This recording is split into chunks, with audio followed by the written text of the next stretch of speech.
I know that's a different one. That's a lot faster, isn't it, guys? I like it. That was really cinematic. Yeah, it's I realized as we're booting this up, I'm like, man, like I don't have any intro music that's not Sunday Scaries and that's not like, anything related with that or a holiday.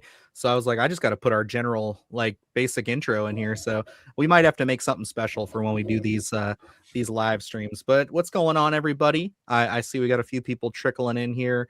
What's going on, Stephanie? What's going on, Paula? Welcome.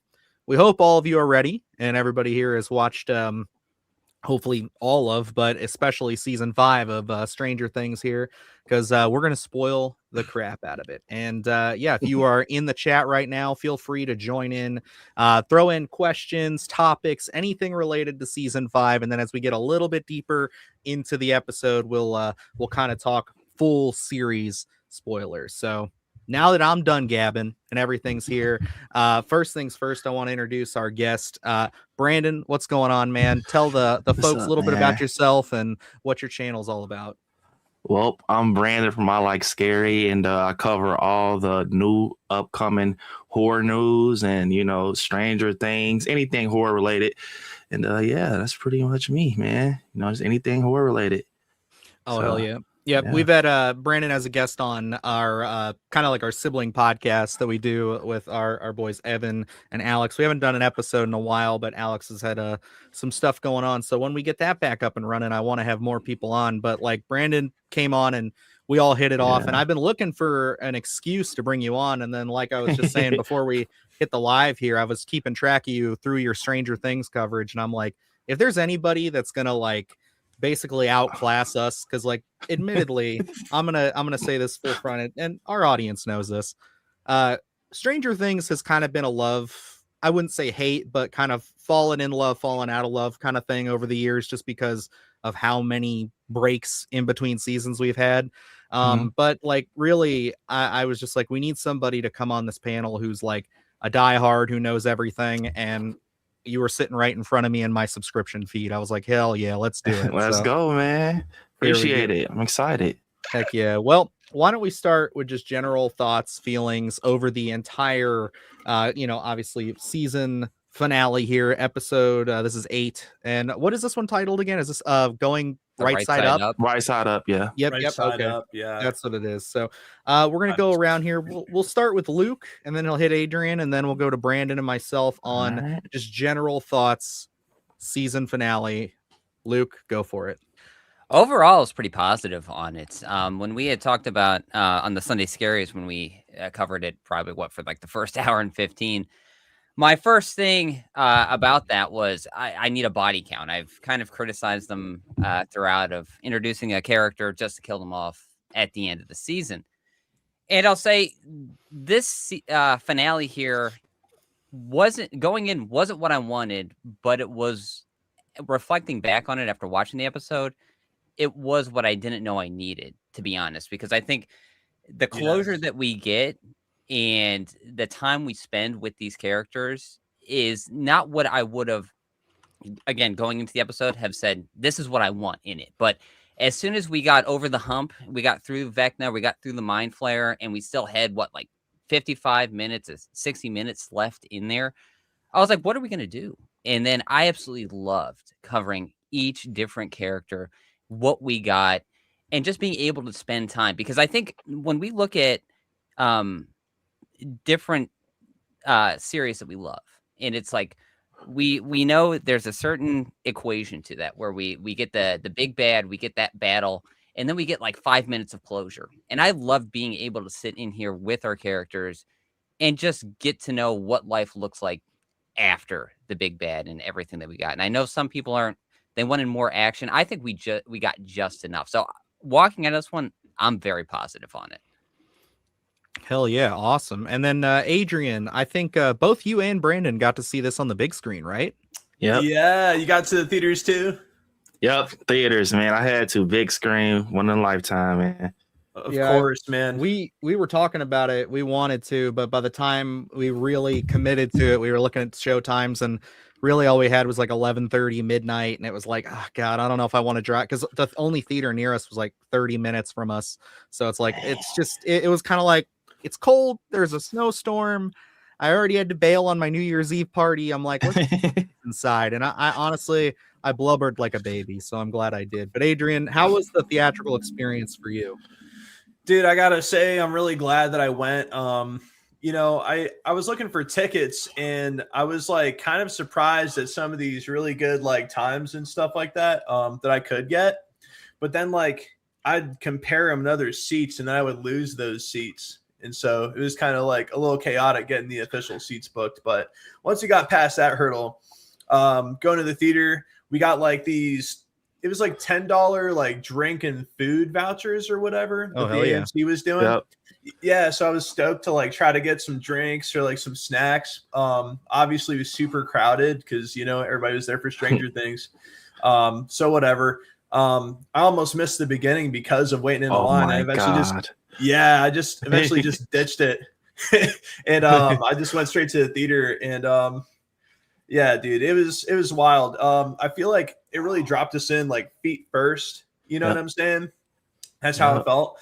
And a lot was going on, man. But I gotta say, I kind of want to talk about the specific scene where Vecna was messing with Hopper. I feel like, you know, that's gonna be a juicy bit. I want to save that for a little bit more. You know what I'm talking about, dude. I want to say that was probably like my favorite scene, just because I was like, no way. And then they kind of did us like they did with Chewbacca in episode 9 of Star Wars. But don't remind me. Yeah, dude. You know, but this time I wasn't as mad about it. Yeah, no, this was good. They did this pretty good. I'm excited to get to that point as well.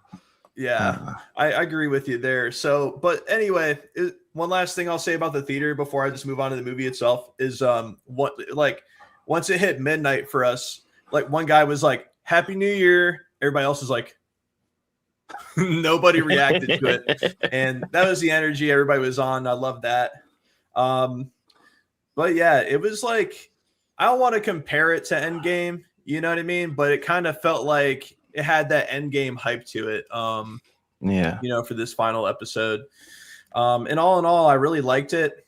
You know, when they finished up the final fight, like halfway through the movie, it felt like, or a little bit past, I was like really wondering what they were going to fill that time in with. And just like Luke said, you know, we got a lot of exposition. And you know what, man? Like, I also kind of wanted to see some people like die or whatever, but then I was like, did I even really want to see any of them die? Like, no, I wanted them to get out of this horrible situation. Yeah. At the end of the day, man, I feel like what happened was the best for the characters involved, and it's like, hey, you know what? I'm satisfied. And you know, Graveyard Keys talking about D&D over here. I agree with you 100%. Also, the entire last season kind of felt like a Dungeons and Dragons campaign. True. Yeah. We'll get to the chat just so everybody knows. You can I'll say it again, just fill in questions, and I'm starring them right now, so we will come back to them after we get through this section. I just know everybody's got, plus these two guys, since they went to the events, I mean, Brandon literally I'm just gonna give you the floor, sir, because you probably had the most like Stranger Things experience, because I was hearing a lot of Endgame comparisons. I've seen the TikToks, I've seen everybody taking photos and videos. It's like, and I'm happy that it was like that for people, because like it's been those are rare moments. So take it away, sir. How was your experience? Oh man, to piggyback off what Adrian said, I got so lucky getting these tickets. I remember seeing on X, they were saying it was going to go on sale the next day, but something told me to get on Cinemark at midnight. And I'm literally refreshing, because at first they had like a notification where it said the seats weren't available. So I'm refreshing, like I just feel it, man. I refresh and all the seats were green. And then at a point, for some reason I refresh again. Then like one row was gray. I'm like, bro, just pick seats, bro. Like I don't even care. I don't care, bro. Just pick the seats. So look, no bull. I pick my seats. They kicked me out, bro. They kicked me out. I started panicking. I literally had to stand up out of bed. And then I just ended up getting lucky, getting the row behind me. I get the seats. Boom. I'm happy. I'm clapping. And to just give you the experience I had, man, I've never had a movie theater experience that was like this insane, really, man. Just seeing people with their families, people cosplaying, the pictures, just everybody so excited. They got their theories in line as we're getting snacks from the concession. And no lie, man, I probably went to the restroom like 4 times before the movie started, because I was so nervous, bro. I'm like, this is crazy. Like, I'm literally, my heart is pounding. And you know, as soon as it kicks up, it was so like the reactions from the scene, like Adrian said, with 11 and Hopper. And man, don't get me started on the scene when they go against the Mind Flare. Just hearing them booms in a theater, it just hit real different, man. And just hearing people, you know, their reactions where they're seeing people in danger, like the Steve scene in the theaters. I am telling you, heart attack. I screamed at my desk, and I'm sitting here like, just for that scene specifically. I started watching it on my phone. I know it's a terrible habit, but I was watching it on my phone, and I'm sitting here editing the top 10 films of the year I just put out. And I'm like having to stop because I'm getting sucked into the show. And then that scene happens, and I'm literally like, oh my fucking God. And then I just paused the show, and I went back and I started editing. And then I was like, I'm going to give myself like every half hour a little break to watch like 20 minutes or so. And it took forever to get through it, but continue on. I'm sorry. I had no, it's all right, man. It was just a crazy experience. Then it just fades to black. And I had like this grown guy sitting next to me that looked like Braun Strowman. He's like big. I'm like, oh man, I can now drop tears. And you know, the scene, these scenes come up, and I start sniffling. And I'm like, man, just forget this movie, man. I mean, forget the show. I'm tired of it. They're doing this to me on purpose. And it was just I was an emotional wreck, bro. We've been watching this show for a decade, man. Mm-hmm. You know, and just seeing it in theaters and seeing it get closed out the way it did, it was perfect. I loved it, man. Hell yeah, dude. I'm glad you guys got that experience. Luke, what was your experience? Wait, we already started with you? I'm sorry. I'm going back. Your turn. My turn. Yeah, I got to talk a little bit. Well, I've already teased a little bit of it. I was watching it on my phone. It was kind of just one of those things where I'm not going to lie. I was excited to see it at theaters. I had made peace that wasn't going to happen, but there was still a part of me that like the fact that I had the ability to pause it and just like do it was tough. There was a lot of moments, like I said, between editing, but once I finished the edit, because I was just doing basic cleanup and sound at the end of that. And once I finished that, I was honestly like, there were moments I had to stop after some of the emotional beats and just be like, I don't know if I really want to finish this. Yeah. And it's not necessarily because it's that, but to know it's over. Like it was really one of those things where it hit me like a truck. And I imagine it hit even worse in the theater. But like that's where I was at. Of course, there's a ton of moments we're going to dive into that I absolutely adored, but there was a handful of scenes that I also think were, you know, I wasn't crazy about them. I'll save those towards the end. Luke and I kind of had a long discussion earlier today to kind of pregame this a little bit, get our thoughts out there. And he kind of had me see the light on a couple of things, but also I just think like it's such a task to end something, like you said, Brandon, that we've been watching for a decade that has such a beloved fan base. You compare it to things like Endgame. People are comparing it to Game of Thrones, the ones who didn't like it. But like, I think at the end of the day, the biggest thing I actually was upset about at first, like all of you, but was actually pretty pleased with, and I got to give them their flowers for, was not killing any of the core cast. Yeah, I agree. They never do that in shows. Somebody or a couple people always die. And I think we all expected that. And I think this is a very big change of pace. And at first, again, like I said, not crazy about it, but the longer I sit with it, and I don't want to take Luke's words, I'll let him get into this part. Cause like, yeah, I think like he said it the best here, and we can go back to all of us now that we've gotten through that part. Oh, you want me to talk? Okay. Yeah, I don't want to take your words, but I feel like I teed that up there. So no, yeah, absolutely. Yeah, because like my criticism was that I wanted a body count. Stranger Things doesn't usually do a big body count, especially not with their core characters. And I was talking to Dylan earlier, and I was watching this, and for clarity, I didn't watch this till the next morning because my wife still has not seen some of the later episodes, so I was unable to watch it like as it was happening. So I'm watching it it was 5:30 a.m. and I'm watching this, and the Steve thing happens, and we're all invested in Steve. And I'll say, we cut to black, boom, Jonathan saves him. I'll tell you, and I never do this. I stopped everything. I went to my phone, typed in, "Does Steve die in season 5?" Holy shit! Oh, wow. I could not have it. I could not have it. I had to find out. So for that, I was able to rest easy for Steve. But going into Wow, man. going I couldn't into, imagine you be brought to this point, bro. I was on edge. Luke of You all have people, n- dude, like to you be have that no idea. emotionally wrecked to be like, I need to I- prep myself for this I was death. not having it. That's I was not having insane. when you're playing with Steve. So as soon as that happened, I was like, okay, I'm able to at least rest a little bit easy when I knew his conclusion. But going into watching Stranger Things, and Brandon, you dropped a Braun Strowman reference, so I know I'm Yeah. in good company right now. Yeah. I talked to Dylan earlier, and if anyone even knows pro wrestling, even in the slightest, we know John Cena had his retirement match a couple of weeks ago. Yep.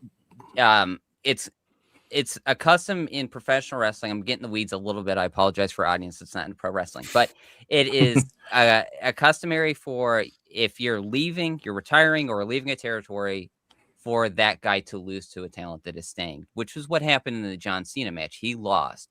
But when I look at it in a vacuum, John Cena has been one of my guys. I grew up with him. When I go back to his final match, I want my superhero to prevail. I just want him to win. I want to, when I look at it in a vacuum, I want him to come out on top. So it's like when you look at Stranger Things, I think we can all criticize now. Well, they didn't give us a body count, but I think when you revisit this in 5 years, everyone gets their happy ending. You know, it's like we get that conclusion. It's like Steve doesn't die, and I'm happy about that. No one dies. We all get to see that conclusion, because it's like Dylan, you talk about you didn't want it to end. I was invested in Breaking Bad. I didn't finish Breaking Bad, the final episode, until 2021, because I did not want to know what happened in that final episode. So it was not real to me until I finally sat down and I watched Walt die. And I love Breaking Bad. It's one of my favorite, but it still pains me that I know that character's dead. And it's like, but with Stranger Things, I get to walk away from that. I get to experience it in a vacuum in 5 years and say they all get their happy ending. And I think we're better for that. I think that's what the story needed. Like when I say it's not the finale I wanted, but it's the finale I didn't know I needed. And I think that's what we needed with these characters. Absolutely. Yeah. Absolutely. I agree. Well said. I do want to just hop into the chat real quick, answer a couple of these, and then we'll just get into just raw spoilers. We'll just start spraying and praying at this point, because I know there's a lot of stuff we got to get to, and I don't want to hold us back any further. But just getting into everything here. Did anyone else see Nancy was wearing Eddie Munson's wig, or just me?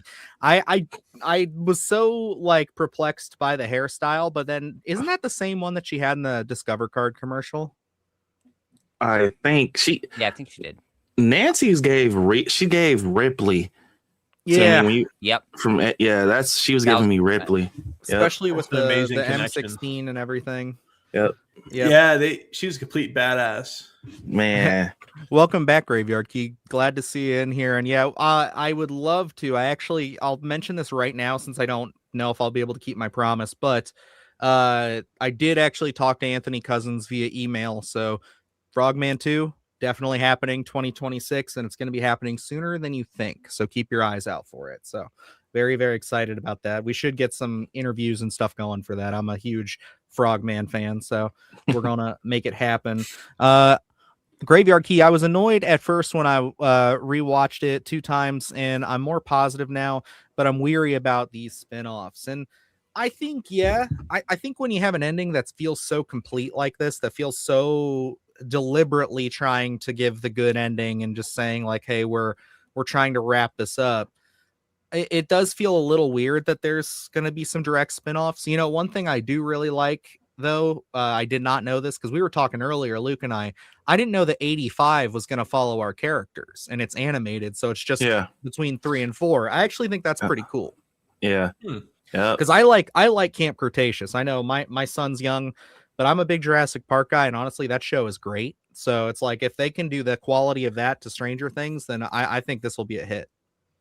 I think it's like a bonus round, really. Yeah. I think we got our main course here, and then we just get to live in the space for a little bit longer, which,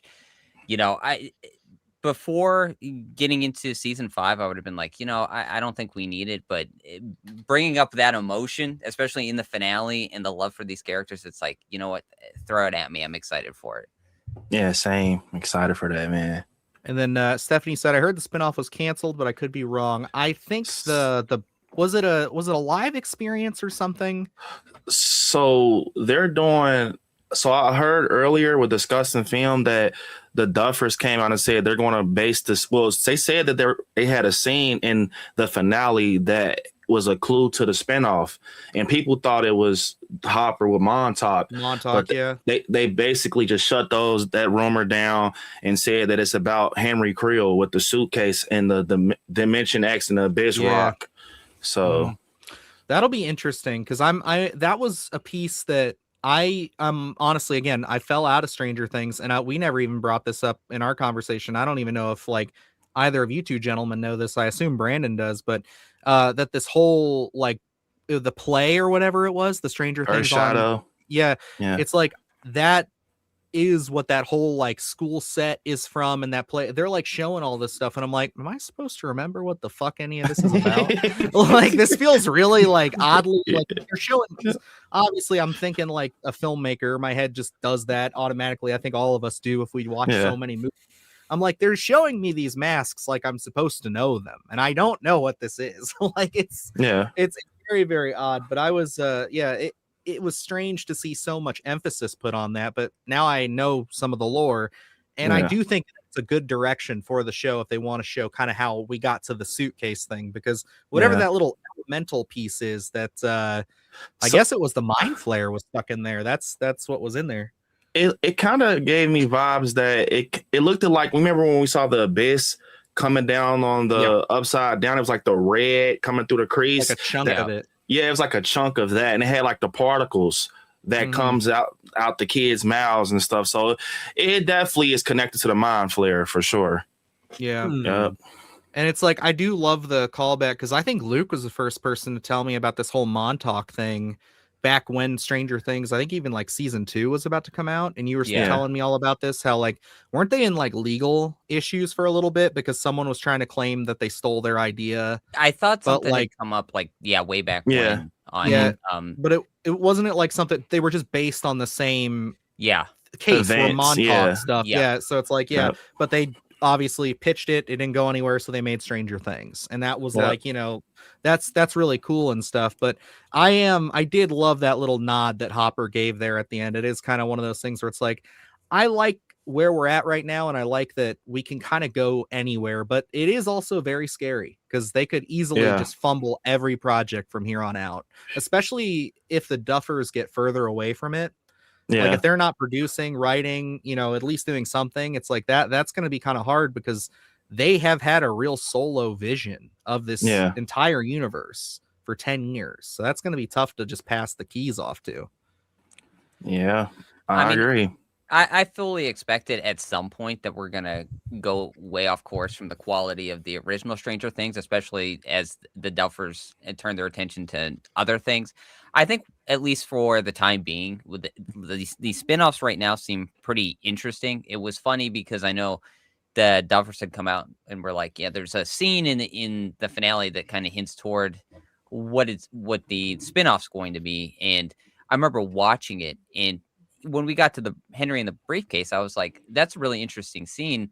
I wonder if we get any more context with it. But for some reason, it never clicked with me that could be the spinoff. And I was just desperately searching for what it could be, overlooking that, even though I had that thought. And then when the Duffers were like, oh yeah, we're going to zero in on that, I was like, well, that makes sense. I think that could be really interesting to really see. Because at first I was thinking maybe we're just not meant to know. And then I was like, now that we're going to start uncovering some stuff, I think at least we can be satisfied with these 5 seasons and say the main story's done. So I fully expect some of these spinoffs to be some misses, but I think at least for the time being, the next couple ones are at least going to be on par quality, at least be satisfying to some degree. Absolutely.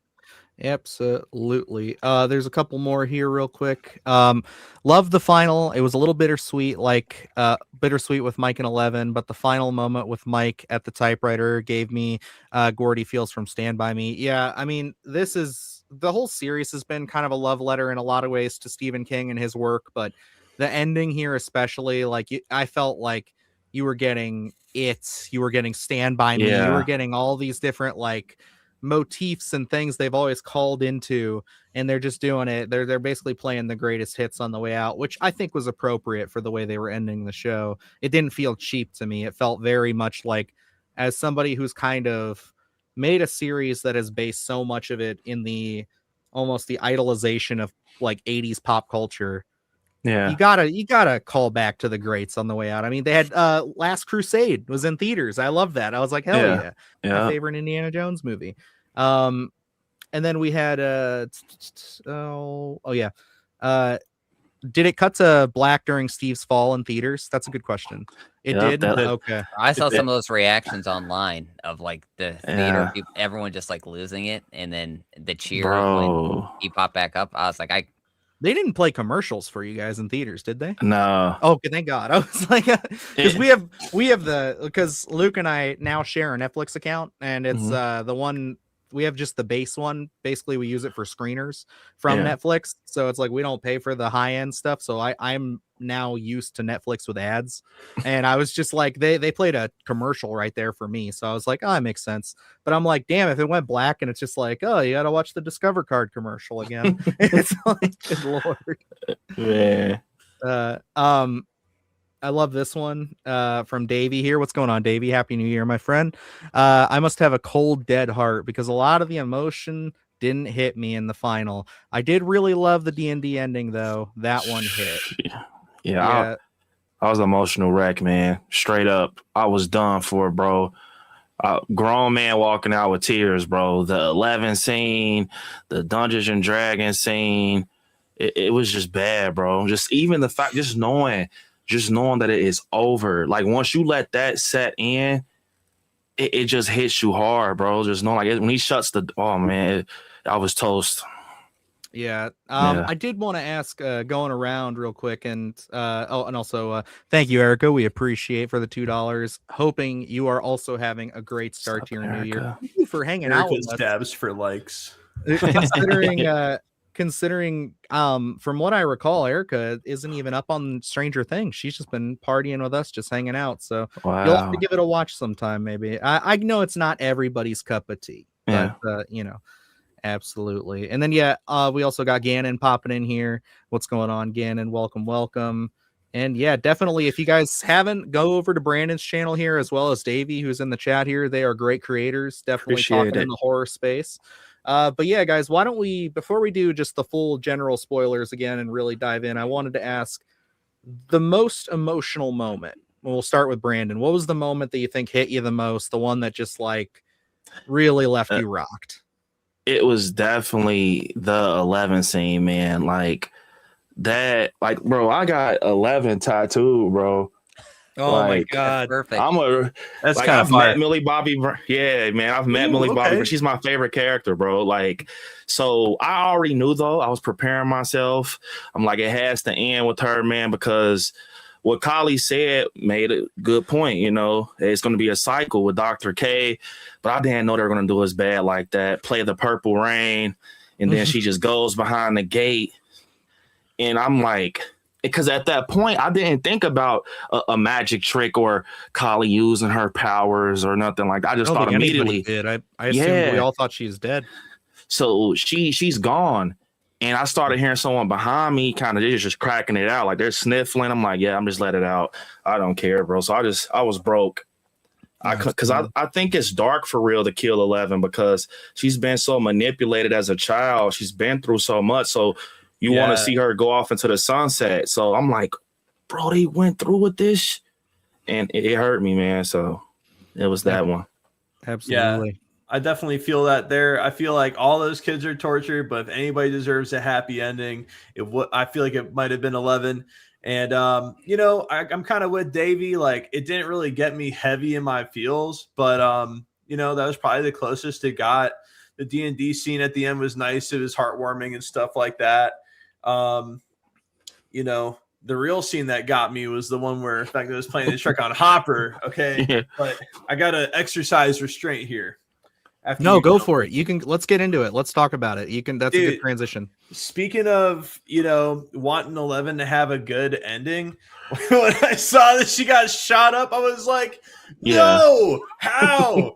I was like actually 100% on board for that to be a plot device, because it was just so spicy. But at the same time, I'm super glad that it didn't actually happen. It was another moment for me where I was just like kind of holy shit, like what are we gonna do now? But even then, like once you realize it is just a trick, it's still like, oh fuck, they just pulled her out. The kids are still in there. All that's her Yeah, memory, that that's was crazy her too. mind. Everybody's gonna leave. It's like, what does this mean? But yeah, that scene was just nuts. I loved the callback to his daughter and everything, and it was Yeah. the most, I think, like, to be fair, I know everybody compares Vecna to Freddy Krueger.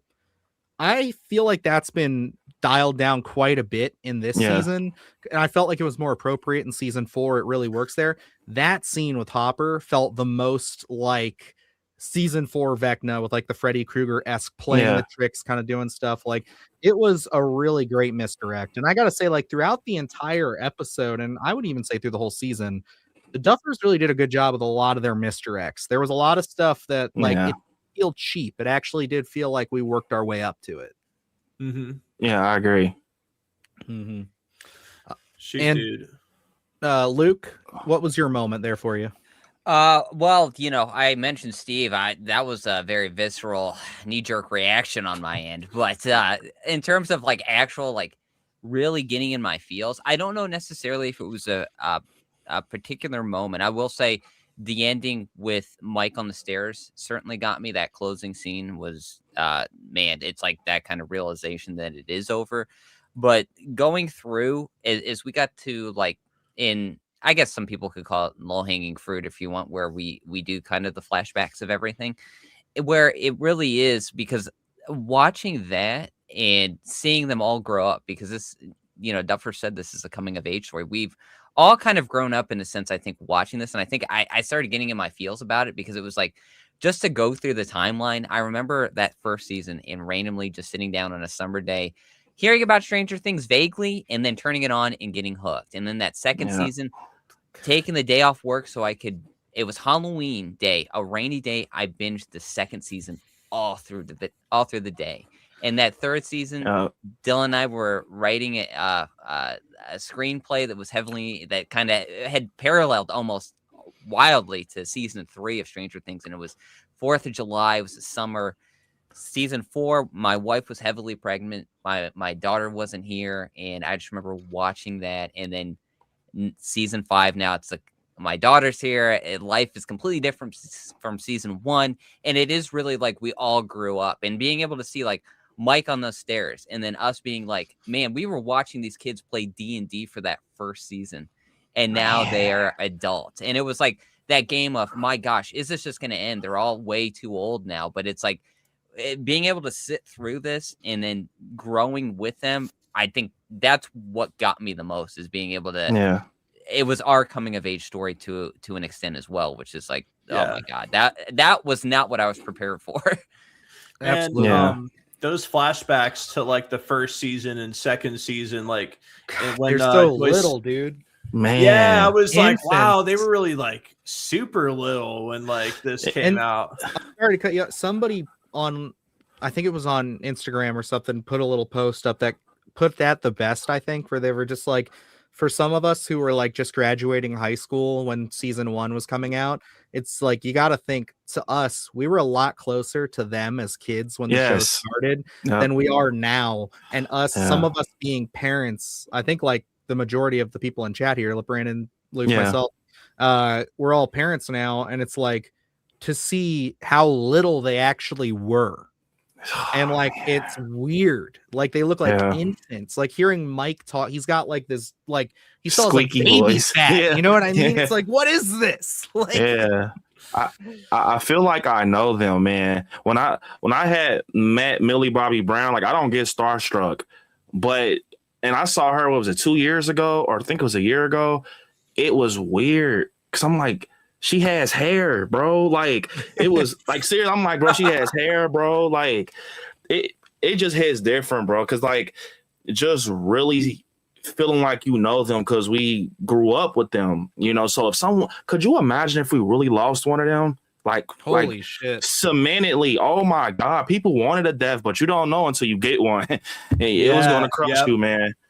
Yeah, it's one of those feelings that like I think we'll dive into a little bit deeper as we go along here, but like where it is kind of one of those things, the further we get out, I feel way better about them not killing anybody. I think it is just the conditioning of television and finales. It's like, you know, the hero's journey, there's always loss and stuff, and it's not to say they didn't lose people along the way. I mean, Jesus, people are still ripped up about Eddie's death from last season, and it's like, you know, I thought he was a great character, but it was never something that like, it was kind of one of those things where it's like, oh, that sucks. Like, Yeah. you know, I'm bummed about it. It's kind of like Bob, you know, it's like I'm bummed about it. That sucks. But it's not like if Steve had died, it would have been like, or Dustin or anybody would have been like, Yeah. oh no, we're in trouble. Like, Yeah. this is bad. But yeah, I think like one of the other elements that really about the finale that I think has gotten some criticism that I actually really enjoyed, and I'm kind of surprised that I liked it as much as I do because I'm such a fan of big monsters and kaiju and stuff, but I really, really liked everything they did with the Mind Flare. Yeah. And I was even texting Adrian, and he can kind of dive into this. I felt like there was a lot of anime influence in a few of the shots of them fighting. It really felt very inspired by like Attack on Titan and stuff when she like busts through and all that. Yeah, it was really hit hitting. Mouth. Mm-hmm.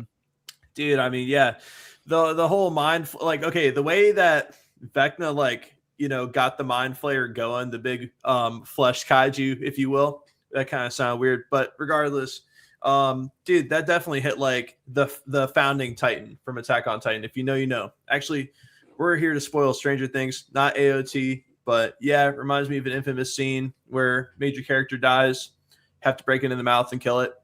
Also, it kind of had that effect, like seeing the kids grow up from like season 1 to now. We also had that in Attack on Titan too, kind of like seeing how they went and became adults. So yeah, I did see some similarities there. In the theaters, I knew that the Mind Flare was going to come at a point, you know, because it was always there. But man, in the theater, when that got that reveal, kind of like the little hand, they started cracking into like the spider form, bro. You just had to see that, bro. Like the stumps, it was like you was watching Godzilla, bro. Like I'm like, this is crazy. And then Ale goes 1-on-1 with the Mind Flare. I'm like, yeah, she's cooked. It's no way she's about to. But it was crazy. Carrie Crave Cinema says, I truly believe that no one needed to die in the final because the final was about them fighting back. So many seasons getting knocked down, dealing with darkness. Finally, they fight back. Very good way of putting it. I like that a lot. Yeah. And then Davey here says, I love the battle, but I wanted more. I was hoping the battle would take place all over the Mind Flare, kind of like more of the dungeon from Breath of the Wild. Yeah, that would have been I know exactly what you're talking about. I feel like that would have been a really cool way to tackle it. I just, you know, I hate to say like I don't think they had the budget for it, but knowing Netflix, I mean, their budgets are so huge on everything. It's like, they probably did, but yeah, I would have loved to have. It did feel really fast. I think that's the one criticism of the fight that I think I agree with is like, it seems like we should have spent more time with like Dustin and Steve struggling below to kill the egg sacs with the demodogs and the bats and shit that were in there. Which that's also been a criticism. I don't know how you guys feel about it. Are you guys upset that there were like no creatures other than the big one in the other world? I was like, I feel like they were all being like Vecna was focused on raising the Mind Flayer. Yeah, it's like he's raising this big one to almost be like a carrier ship in a sense because they have all the eggs there and they showed them earlier. So I was just like, did you guys miss that? Or like, so the Duffers came out because a lot of people on social media was talking about it. So they ended up coming out saying that the Demogorgons or the Demobats wasn't out because Vecna wasn't prepared. He wasn't like they legit said that he wasn't prepared, so he wasn't able to summon the Demogorgons. He didn't know that they had the drop on him and they were coming to his territory. He didn't think they'll come up to the abyss. So that's what they said. I think it was on X where they said it, but that's what they said. I heard a theory where people said they thought that the Demogorgons was a part of the Mind Flayer's body or some like that. I don't know. It was going crazy. I buy that because that's one thing I wanted to comment on was where Holly was kind of trying to like, or no, who was it? No, it was Will like trying to bring Vecna, or rather, I'm drawing a blank on dude's actual name. Number one, Vecna, Henry Henry? Krill. Henry. Yeah. Thank you. So anyway, Will was like trying to get him to like confront his trauma and see like his own wrongdoing, and then he like kind of made his bed with like, I'm just gonna go the chaotic direction, like I don't care what you say. And that's sort of like when he went back to being like in control of the hive from like the Mind Flayer in like the abyss or whatever it's called. I definitely buy that because he was super distracted with all that stuff, so he definitely could not have gotten prepared. By the time he got back, I'm pretty sure they were already there, weren't they? Yeah. I'm gonna have to rewatch, I think, that portion of it, because admittedly I told these fellas before he did, I only rewatched the last 45 minutes just because that was where a lot of my, I guess, first real big gripes came from. Just because like I just feel like and I guess not to fully transition into that, but I feel like I'll bring it up now before I completely forget later, is that like as we transition from this big action scene, and I like that they took their time to show them getting the kids out and we didn't just like, quickly rush out.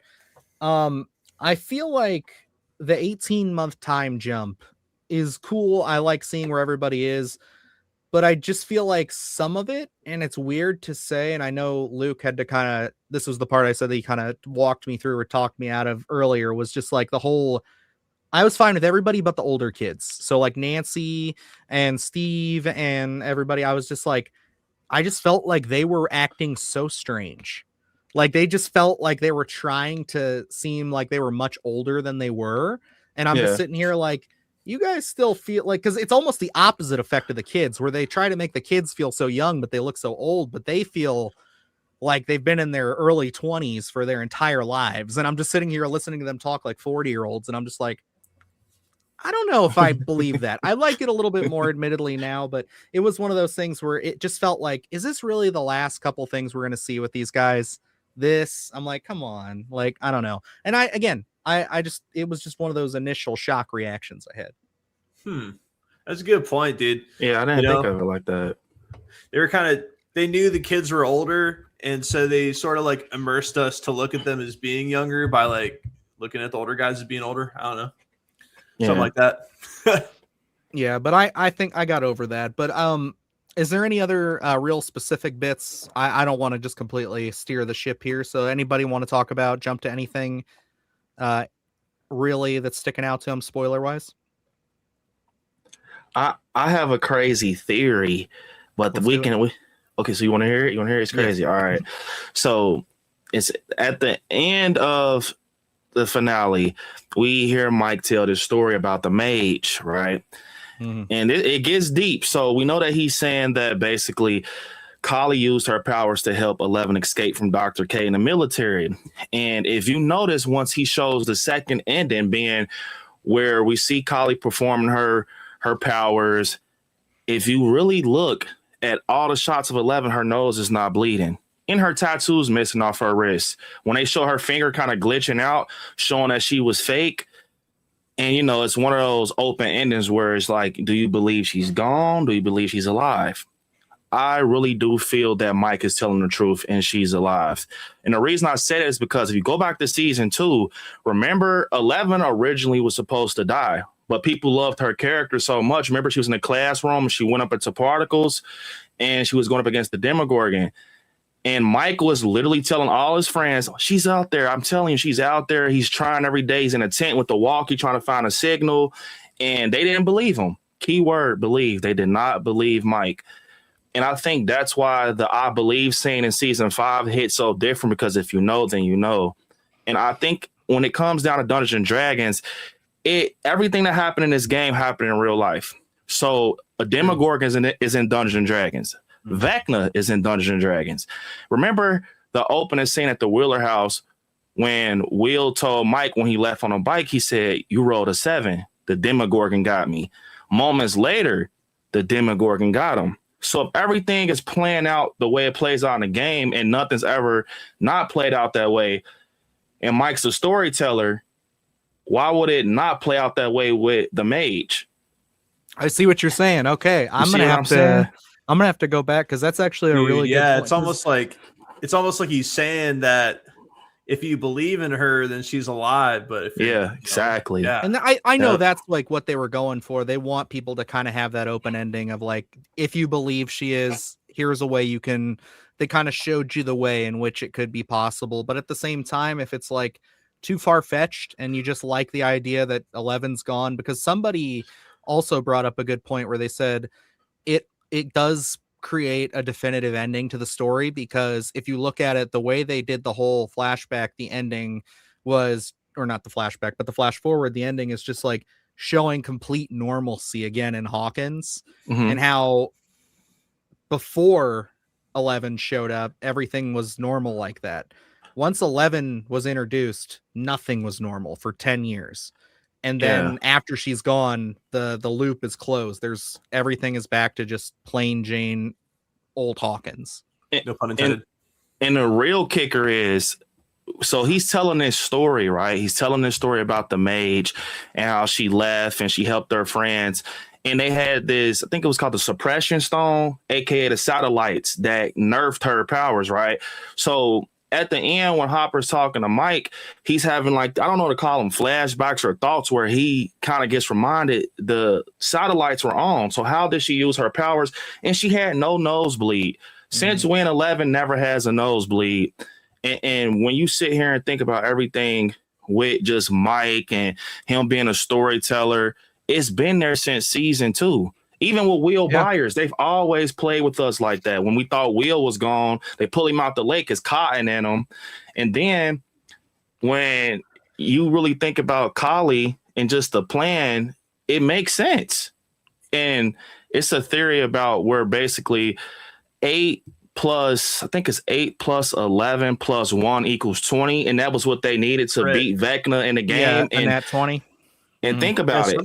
Somebody said that in the last Sunday Scaries episode too. They were saying that a lot. I forget who it was, but we were getting that. And yeah, I do like it. There's a lot of ways you can go with it. And I think that again, it's a ballsy way to end your series, because like in a world, and we've seen the backlash, there are so many people who they need definitive answers. I love my wife. My wife has come so far with movies and television, because for a long time, if she didn't get every single thing like wrapped up, she'd be like disappointed. And she still does to a degree, but it's one of those things where she's way more accepting of it now, because I feel like a lot of people I call it the cinema sinsification of the universe. I don't know who coined that, but I stole it from somebody, and it works because it's just everybody thinks that everything that's not spoon-fed to you or that's not giving you a definitive explanation is a plot hole. It's like nobody knows what a plot hole is. And it's just one of those things where it's like, it's just very frustrating, because it's like, no, there's literally plot holes. And then there's reasons for things like, being left open to interpretation, just so that way people can come back to things. People can live like this. And you have this exact thing like what Luke was saying, where it's very rare that we get shows where we get to live happily with our characters, knowing that they got their good ending. So big facts for real, dude. To go really quick on that theory that that Brandon was talking about, I saw some people like speculating about this on Reddit online earlier today, and somebody was saying that I guess if you rewatch it, there's 2 times allegedly where Will like feels Elle's presence near him or something like that.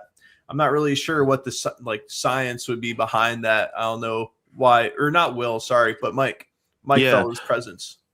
Yeah, that goes back to season 2, like just him being in that little fort in the basement and him just telling Lucas and Dustin she's alive. And remember, Hopper was leaving waffles in the woods because they always had that feeling.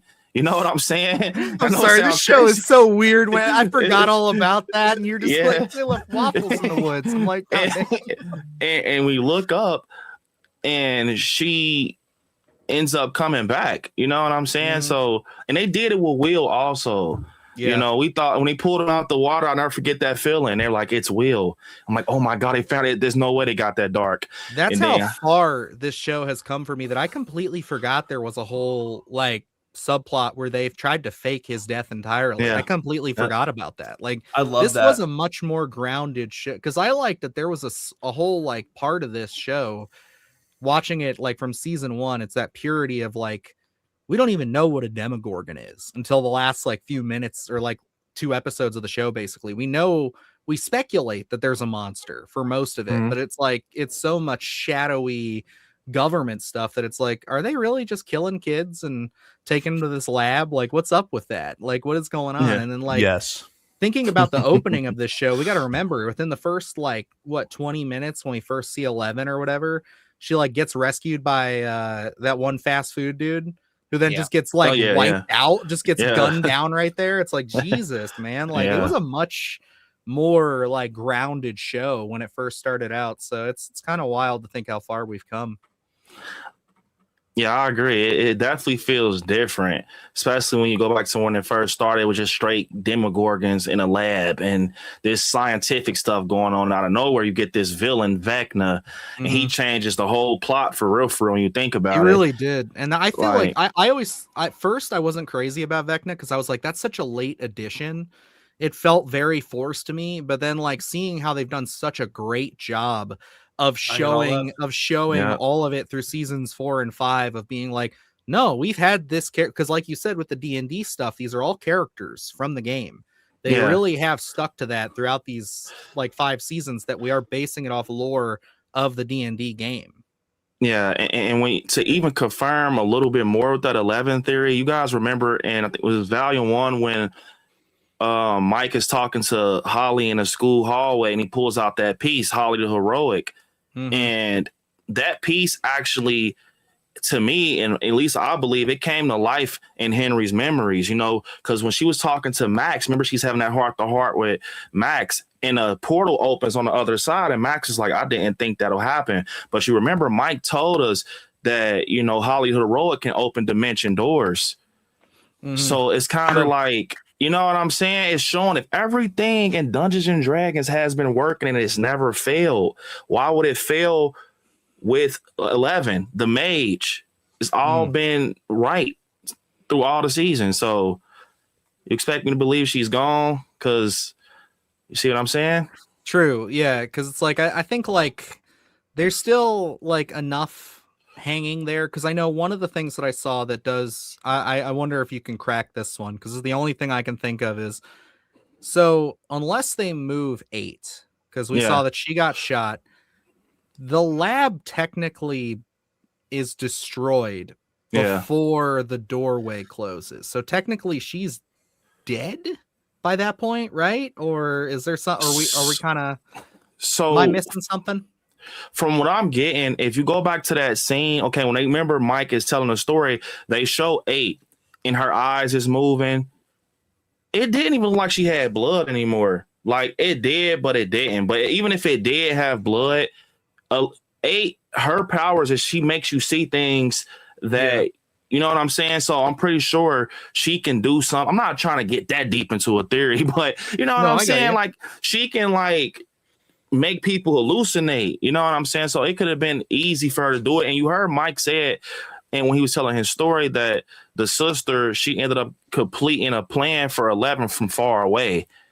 So I don't know if that was the reason they put that line in there, but I don't know. It seems no nosebleed, and she didn't have a nosebleed in reality. Nosebleed is like a huge tell, and and I have to go back and look to see about the tattoo thing, because those are 2 huge tells that would be honestly like huge oversights if they weren't on purpose. So and the satellites, every time those are activated, it hurts her. She's struggling. She's screaming. She's down, screaming. She's struggling. So if the satellites was on and operating, don't you think she wouldn't be able to just stand there? She'll be like bent down somewhere or crawling. Yeah, it does. She was very stoic there, which I mean, I guess was just kind of just to show, in some defenses, I could see like her just trying to show Dr. K and everybody that she's gone, like just to say here you saw it with your own eyes or whatever. Yeah. But like, yeah, I mean, there's a lot there. Luke, you were gonna say something. Yeah, because I know people had brought that theory up in terms of like, did the building explode? Because I went back and watched it. Now I don't think we get full clarification. Like, because what do they call that? The matter on top. Remember that? I forget what they call It's it. The abyss. Wait, what are the the matter little- of the- energy? Yeah, Yeah, what I was that forget what they little ball call thing they called unstable it? energy, unstable Yeah. matter. I'm not sure what it is. Shield, not the shield It generator. was like the little invisible ball. And the reactor or whatever, yeah. right? Mhm. And we get the explosion, but I didn't think I saw the building like crumble. So it was like, you Okay. know how Yeah. the jolt Yeah. of the explosion kind of, when we saw it earlier Yeah. in those episodes, it kind of went out into the wall and then it Mhm. busted open and took the car. So I'm assuming if the idea being that the initial explosion probably went out toward the walls, like how we were seeing, and then eventually came back through and crumbled Yeah. the building, would be my take on it. But I think, like,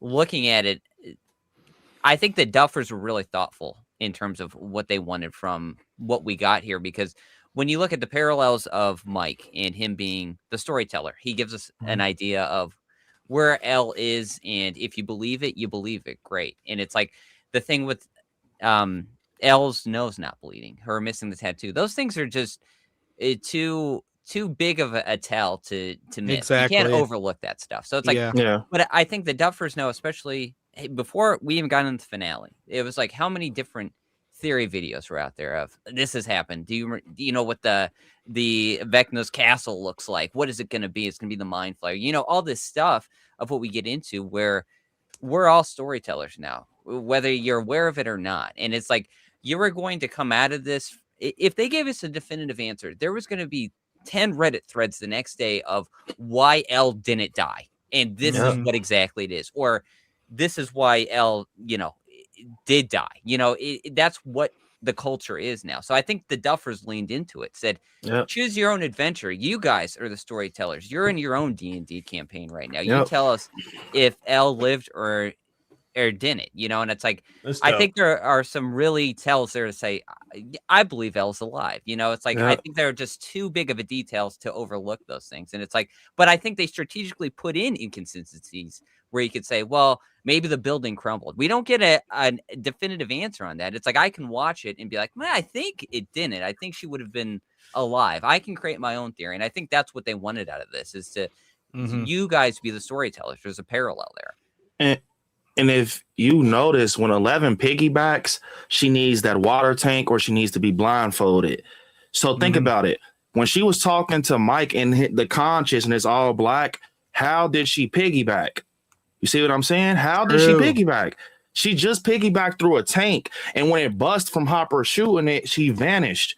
So Kali had to use the powers. She did it. I'm telling you. She had to, bro. She didn't have a bandana on or anything. Yep. And it's like, I like how you put that there, Luke, too, because like it definitely does. It is very thoughtful. I feel like that's totally the best way you can put it, because it's like, especially living in, obviously franchises, love them or hate them, they rule the world when it comes to our media for the most part. And it's like one of those things where Endgame was, I think, one of those times where, again, it seemed like they anticipated everybody's fan theories and they did their best to try to make a story that isn't just subverting expectations to subvert expectations, but trying to at least say, yeah, we're gonna, and spoilers for Endgame, sorry, it's been years, but like we're gonna kill Thanos in the first 10 minutes of the movie and then he's gonna come back later. So it's like it's just one of those things where it's like they thought about that, because they were like, well, what happens if they kill Thanos at the beginning of the movie? It's like people were theorizing that for like an entire year. And it's just like, they did it. And then they were like, yeah, we're going to bring him back. And it's like, you got to have that kind of level of really thinking it out. And when Luke and I were talking earlier, I was saying to him, I'm like, you just know deep down that the Duffers probably sat there for years, especially with the delays during COVID.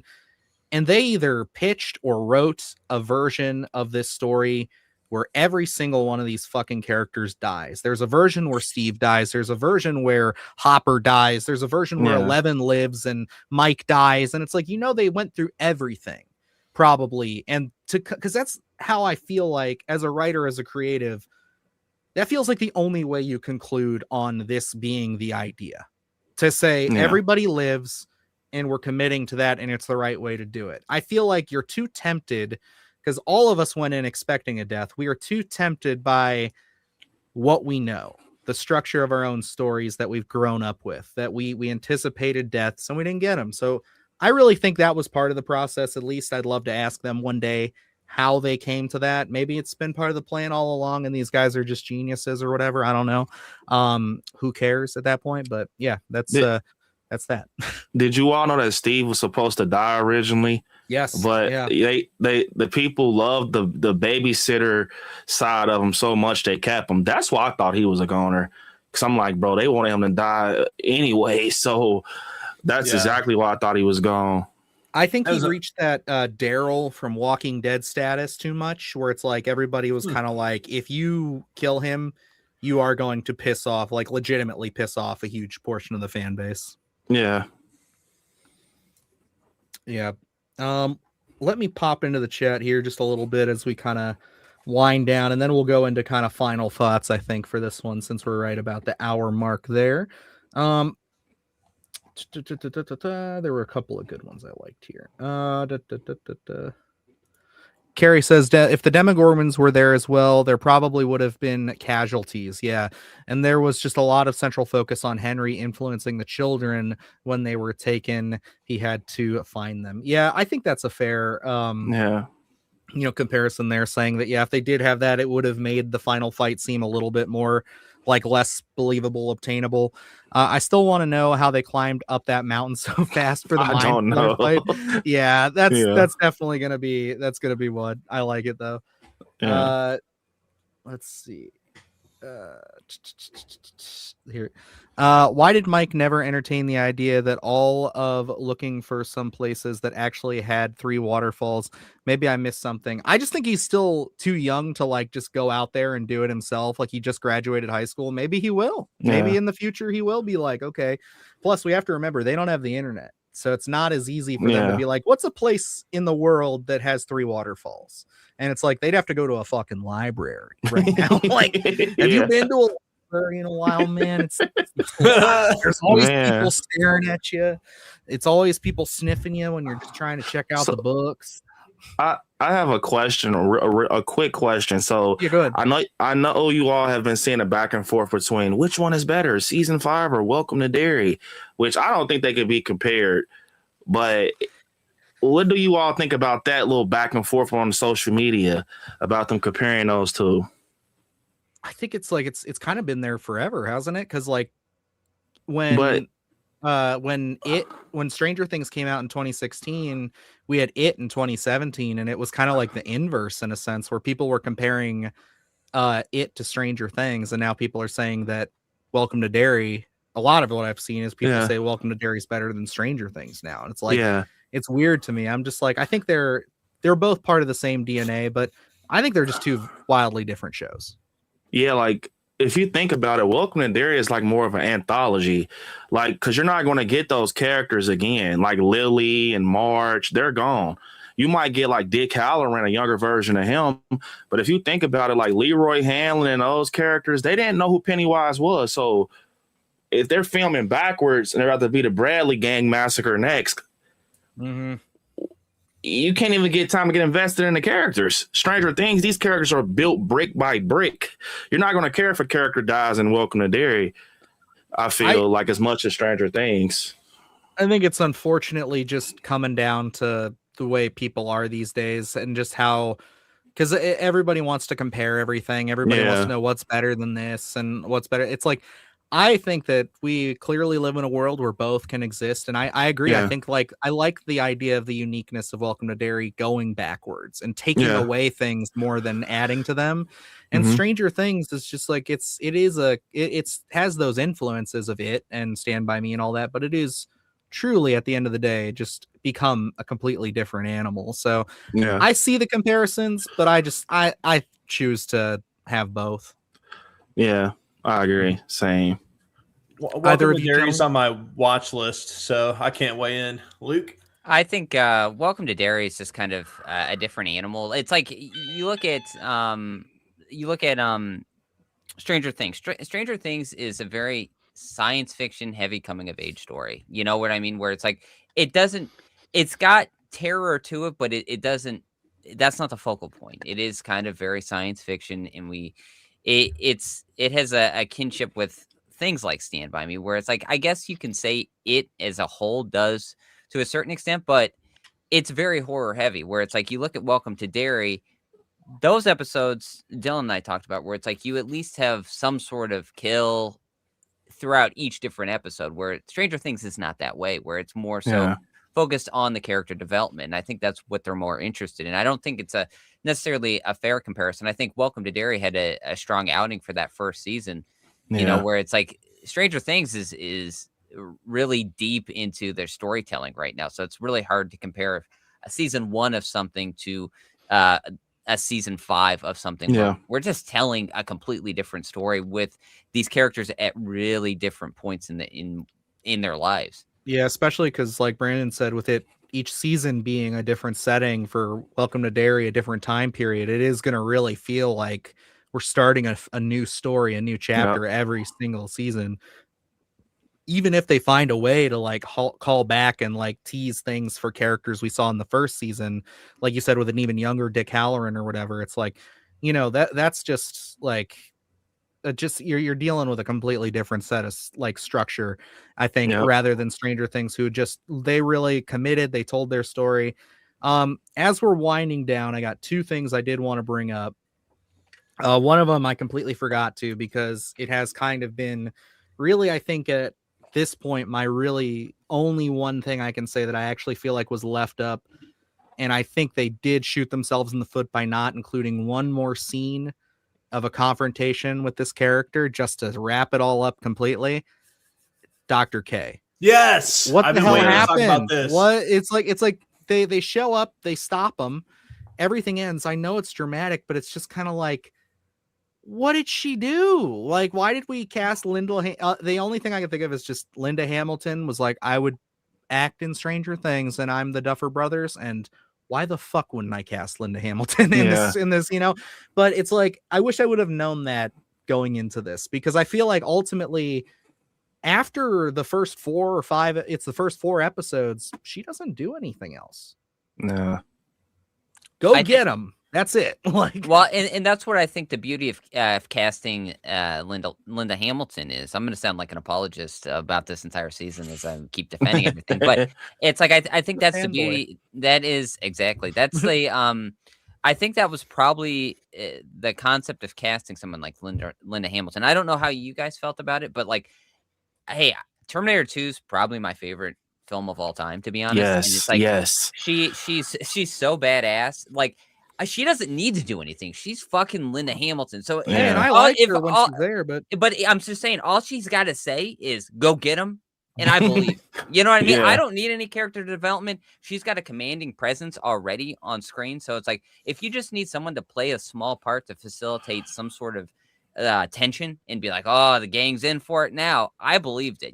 So it's like, yeah, I feel like as soon as we get into what happens, they get out of the Upside Down and they're back in Hawkins. It's like, some people can have a problem with it. I just feel like it's null and void, because hey, we're jumping 18 months afterward, and it's like, hey, they don't have 11. That was their goal, and people are like, well, what about other legal issues? I don't know about anyone else, but I don't want to see what happened in between those 18 months and going in and out of interrogations. I don't care. I just want to know they how did we that in Spider-Man, and everybody said it was slow. Yes, Come on, it's like, what are we doing? Yeah, no, I get you. And like, I think the only thing I would say is like, and when I say that, I'm like, I would have just liked one scene maybe where they're just kind of like, hey, like, even if she just would have said, all right, fuck it, like, we're done, and they're like, that's it, like, you're just gonna walk away from all this. She's like, well, that's all my research, everything is gone. It's like, as far as I'm concerned, like, you guys got lucky today or some shit, and just left it ominous. But it's just like the fact that we never like do anything with her, because like Yeah. I really thought when they pulled out, I was like, oh my god, so they're really just gonna do like, you know, the classic, like almost like a World War II movie where it's like everybody beats the bad guys, they're on their way home, and suddenly we're just gonna start icing characters left and right. Like I was like, Yeah. Hopper's gonna get shot.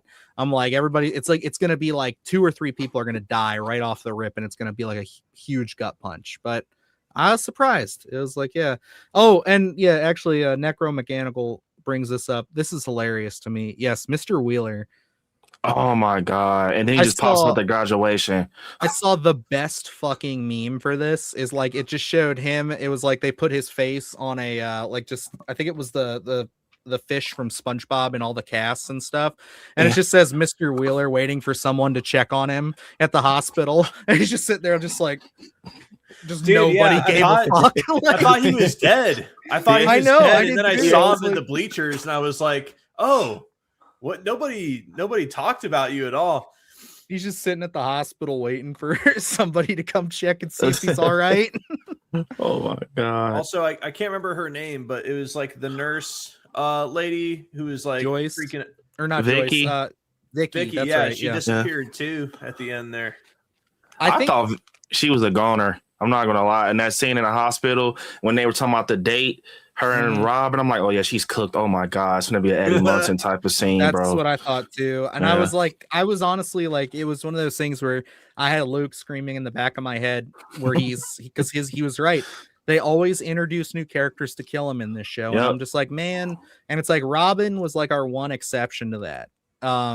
And it's just kind of like, and well, Max, but like we also got her brother and everything, and that was there. But like, you know, it's just one of those things where I was expecting that wholeheartedly, and I was surprised that like they didn't give a shit. Like I honestly thought we were gonna be in like some major trouble where it was gonna be like her and Max are gonna be held at gunpoint or something from the Yeah. military because they got him, and then we did the whole fight with Vecna, and that's Yeah. like 45 minutes of the show. We just didn't see what happened to them, and it was like, damn. And I know they did that on purpose to like catch us completely off guard, but it's like I thought there would be more from Dr. K and that whole group by the Mhm. end. Like they must have seen the portal closing and been like, "Well, at least our problem went away. Let's go home, boys." Yeah. Mhm. I will say though, man, my favorite scene, like that really it just had me gone is when Will tapped into Vecna, like he channeled into Vecna when they were at the military base at the end of it. Oh my, I was not expecting that, bro. And he's lifting up the Demogorgons. And At it's the end of kinda- episode 4, when he's Yeah. breaking their legs and shit, I was like, "Oh wow, Yeah, that was crazy. exciting." Will 'Cause, the like, Wise man. I was Mhm. like kind of saying, and I think like from season 3 and 4, I'd always been saying like one of my complaints about Will is I just feel like ever since he became like stopped being the MacGuffin of the series, where they stopped having to look for him, Yeah. it's like they just didn't know what to do with him. So it really felt good that like he actually got to. I like the sorcerer angle. I like Mhm. him being able to channel using other people's powers. It's like that's super cool, and it does add a different element to kind of the 11-8, their power sets and everything. It's like it just adds another layer. So I really like what they did with that overall. And I guess for just getting into the final little pass here, I did want to ask everybody, and I think I'll start with Luke here. What definitively going through the whole series of Stranger Things can you say is probably your favorite season? What do you think is when you think of Stranger Things, what season stands out to you the most? I think season 3 is probably going to be a big answer for everyone. I think that is for me as well. It was just like really where I feel like Stranger Things became what we wanted it to be. It was like it had that perfect mix, like Dylan, you were talking about when you watch that first season, and that would probably be a close second for me is that first season. And I'll get into that in a second, but it like where it's got that groundedness to it, a little bit of a darkness to it. I think the government conspiracy thing, and then but season 3 we start trickling in the action. I think maybe that's where people kind of. We love season 3 so much that it raised the bar. It almost leveled up everything. So that's why I think when you go into season 5 and you want a bigger battle, it's like, well, don't forget what this we really started out as. It was just these kids playing D&D. And it was just one Demogorgon. Yeah.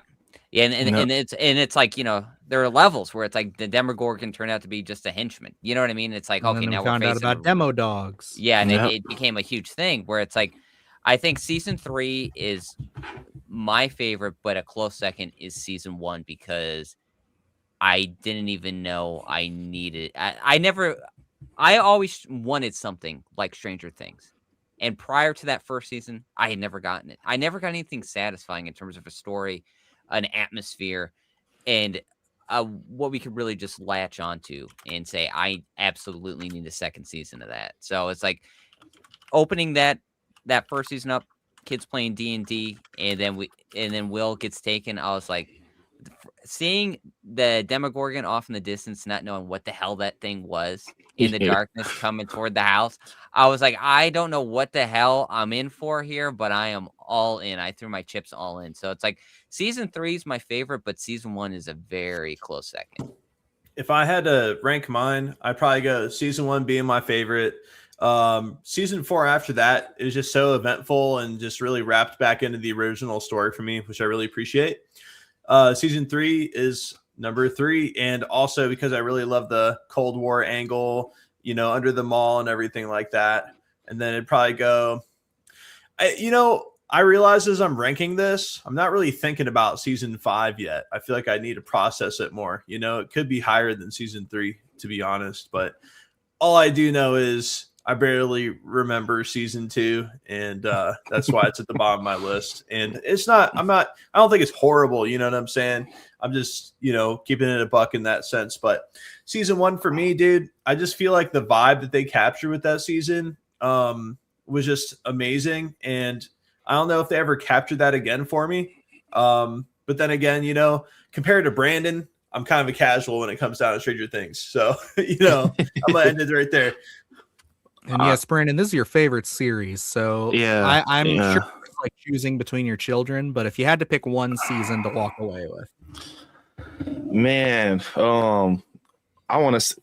Adrian and Luke made it so hard listening to them, man, especially with the season 1. But for me, I'm gonna go season 4 because I love the horror angle. And I'm a huge Nightmare on Elm Street fan, so it just kind of intertwined a lot of everything I loved. And all the scenes that they wanted to be epic were epic. Like the Dear Billy episode, the piggyback episode, seeing Max going to air with the Kate Bush. And it just felt so cinematic, man. And that ending just did it for me. Just Nancy with the shotgun, and it upped the scale. But like Luke said, season 1, man, it was like, it was something in a bottle, bro. Once you sat down, you were glued. It was over. It was, I don't know what they did from Barb in the pool and Will getting took. You didn't know what was going on. Like Luke said, you see this Demogorgon and Will falls off the bike. You're like, I don't know what this is, but I'm binging it straight up. I don't care. So for me, number 2 is season 1. Hell yeah. Yeah. Well, I'm boring, but I've been saying this since it happened. I can tell you the exact moment to change mine up just a little bit, but it's season 3. I just remember being because I think that was the first time we really had to wait for a season, didn't we? We had like what, a year or 2 years between season 1 and 2, and then that one was like almost 3 years. It was 2019, so I think it was a 2-year wait, I believe. Okay, so it was all right, so it wasn't as long as I thought, but it just, for me, I think maybe so much happened in my life up to that point that it just felt different. But I think it was the season we sat with longest because of the pandemic. That's true. Yes. So okay, maybe that's why. Yeah, because there's like a 3-year holdover. All right, so then but all in all, that season, I just was reminded how much I love the character of Steve Harrington. Yeah. And it was just one of those things where he made his full arc at that point, where it's like him and Dustin, they're buddies, they're hanging out. We introduce Robin, who's this snarky character who's just kind of like, why are you hanging out with these kids? I loved all of that so much. Ships Ahoy, the whole thing. I was cool with the Russian stuff. I really liked Billy being like this pseudo Terminator kind of takeover thing. And Bad boy Terminator. Yeah, it's like I really loved all that. But the moment that got me was actually the moment I'll never forget was watching the reveal of Robin coming out of the closet. And I know a lot of people are going to say, oh, this is woke and this is trash, but fuck you. I'm talking about it because it's important to me. I liked it. It was an impactful scene. But it's one of those things where I'm watching that scene and she's talking about all these feelings and thoughts, and I am so rooting for Steve and Robin to get together. Yeah. I'm like a teenage girl sitting in my cousin's basement watching this episode. It's just him and I'm just sitting here like, dude, I'm so fucking ready. I'm so ready for them to get together. This is great. Steve deserves this. I want them all to be happy. And then she drops that, and I just remember sitting there going, what? but you're also just like at the same time, it's just like you go from no to being like, but the way they end that scene and how it's just like Steve's heart's broken, but then he's just like, but you know, you will still be best friends or whatever, you know, kind of thing. Like you just see him accept her, and then realizing, you know, it's like the 80s, it's like this is a huge different thing. Like it's a much darker time for them to come out of someone like that. It's a much like less accepted. It was just like, fuck, like I just felt by the end of that season, I had grown with these characters. I felt at the end of the season, every character, including that arc, just absolutely connected with me and made me actually become a full-fledged Stranger Things fan. So yeah, that's really where it is. Yeah. Well, where does the season 2 hate come from? Season 3 was good, but I got to put season 2 over it. I know I'm in the minority on this take, and I don't know. I think season 2 is fine. It's just Collie. That's what people hated it for. Just that people hated that punk rock. Like, why is 11 with them out of nowhere? That's what I get from the community. But I didn't think it was bad. You know, Luke, bad to me. You seemed like you had a bone to pick with this. I love season 2. I think you know, I think people Bob's probably, great character. Yeah, Bob Newby, superhero, fan-fucking-tastic. You know, it's just like I think people, you know, really focus on 11 and Collie. You know, that they had a problem with it. I don't know exactly what it is. I mean, it felt a little bit different, but I like them keeping 11 away from the group because it makes it that more meaningful when we see her reunite with Mike. So, and plus we get Dustin and Steve. I mean, that pairing is just unmatched. And we Dart, finally, I like Dart. He's cute for a while. And I love the concept with Dart, where it's like Dustin's got his little buddy, you know. Dude, it's like Tremors 2. Exactly. It's like that's why I always feel like I'm watching a little bit of Tremors 2 and I'm watching that one because they do look like the God, why am I blanking? The little dudes. What are the Tremors? The graboids, Shriekers? Shriekers. There we go, Shriekers. I keep wanting to say ass blasters because those are the ones from the third one, but ass blasters. It's the best fucking franchise. All right, don't hate. Okay. Oh, Adrian, you're getting called out here, brother. Do I have a channel link? You know, I don't, but maybe that would be a cool idea. No, we're working on pushing him into doing some stuff. He's already he's been becoming a mainstay on the Sunday Scaries for the last few months, and now he's doing more of this. But well, I think we'll kind of go into the wrap up there because I think like overall this was a great conversation, guys. Thank you so much, Brandon, Adrian. I agree. Joining appreciate us, it, man. This was awesome, and I really appreciate everybody showing up to this. I know this is kind of a weird. We don't necessarily do lives like that aren't Sunday Scaries in the middle of the week, so I had no clue if anybody was even going to show up to this. So I was just like thankful that people are here. And yeah, I think like no matter where you sit with it, if you fell out of love with Stranger Things, if you still love it, if you've reignited your love for Stranger Things, I think we can all say that this series has left a mark on, I think, just us, pop culture, people, entertainment, horror fans, and just all across the board. And I think it'll be something that I'm excited to rewatch this. My son already loves the Demogorgon. He's only seen a couple episodes of this season just because his attention span's not fully there yet. Yeah. But anytime there's monsters, he's into it. And I know with all my heart, we're going to sit down one day and watch the full series together. And I can't wait. Same, man. My son loves the Demogorgon. He's doing a little emotes and jumping off the couch. He only seen season 5. I'm like, oh man, I can't wait to go back and rewatch with him, man. I know. It's like in Stranger Things is such a great like it feels like you could show them a lot earlier because like I know our kids are close in age. Like my Yeah. son's 3, almost 4. Same. Yep. Yeah, so it's like you're in that same boat with me where it's like you can really start to see them getting into like franchises, knowing characters and stuff. And I know Luke is probably getting this too with Ella, but it's like they're just now starting to really identify stuff like this. Like we go to the store and he sees the Stranger Things set up at Walmart and he's just like, "Oh, Dad, let's look at that." And he starts asking me who everybody is. And now he's telling me who everybody is. He knows who Vecna is. He knows all this stuff. And it's just like, it's awesome. It's great. That's fire. I love that. Yeah, super cool, man. Absolutely. But anyway, Brandon, where can everybody find you? Just one more time before we sign off here. You can find me at I Like Scary on every platform, YouTube, TikTok, Instagram, Facebook. I got a Facebook horror page also, so pretty much everywhere, man. So definitely.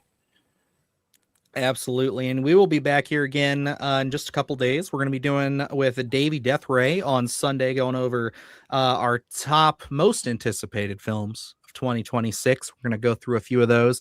I'm excited to get into that conversation. It'll be good. And yeah, Adrian, that reminds me, you have homework, sir. You got to look into some of those. You got to decide. I know you got 28 years later, but got to find a couple more. So yeah, you're right.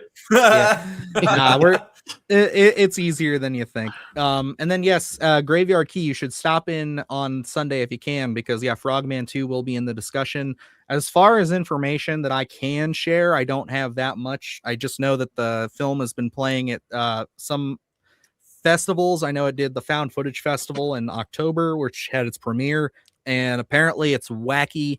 It goes in a crazy different direction than the first one, but it's just like got a bigger budget. And I know Anthony is super excited to get this out to everybody. I mean, we were just talking a little bit through email and he is just like really proud of what they've done. So I hope as a Cryptid fan, as a fan of that first film, it lives up. So definitely we'll talk more Frogman 2 on Sunday. But yeah, guys, thank you so much for popping in. I'm sorry if I didn't answer all your questions.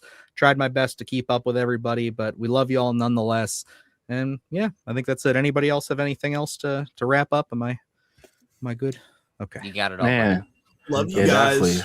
All right. Appreciate you guys inviting me on, man. It was fun, man. Of course. Sure. And we will definitely have you back. We'll find some good stuff. Frogman is very good, Carrie. Yes, check it out. 100%. So but alrighty. Well, that's gonna wrap it up here. So until next time, folks, I'm Dylan Newell. I'm Luke Janesco. And I'm your boy Brandon. Adrian, of course. Oh, I'm Brandon. My bad, bro. Oh, it's Hell okay. yeah. It's all right. It's all good. It's all good. And remember, stay scared. Do the horse shit, gonna do it live. Cause Splattercast kick it every day they live.